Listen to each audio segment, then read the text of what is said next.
রঙে ভরা বঙ্গদেশ লীলা খেলার নায়িকা শেষ।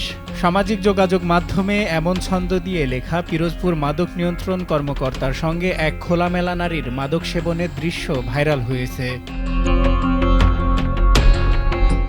ভাইরাল হওয়া এই ছবিতে দেখা যায় জেলা মাদক নিয়ন্ত্রণ অধিদপ্তরের সরকারি পরিচালক বাবুল সরকার একটি বেডরুমে খাটের উপরে বসে আয়েশে একত্রিত হয়ে খোলামেলা পোশাকে এক নারীর সাথে দুজনে ইয়াবা সেবন করছে।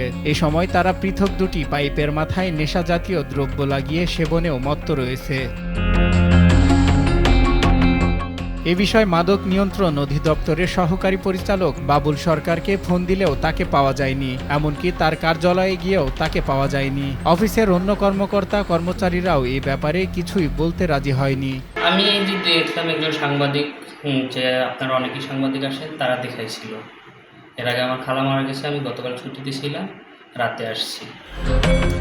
ভাইরাল হওয়া এসব অসামাজিক দৃশ্য দেখে সুশীল সমাজ বলছেন, সর্ষের ভেতরেই ভূত, রক্ষকই যখন ভক্ষকের দায়িত্ব পালন করে। আপনারা যে ছবি পেয়েছেন এটা সম্পর্কে আমার কোনো ধারণা নেই। আপনাদের মাধ্যমে আমি জানছি, এটা বিষয়ে আমি অবগত নই, আমি জানিও না। আগে আপনারা আমাকে জানাইছেন, তাই আমি জানতে পারছি।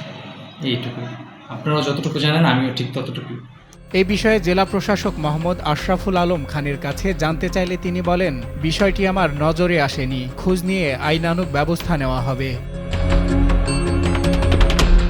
এ ধরনের ঘটনায় সৃষ্টি হয়েছে উদ্বেগ। দ্রুত তদন্ত করে আইনের আওতায় আনার দাবি জানান অনেকে।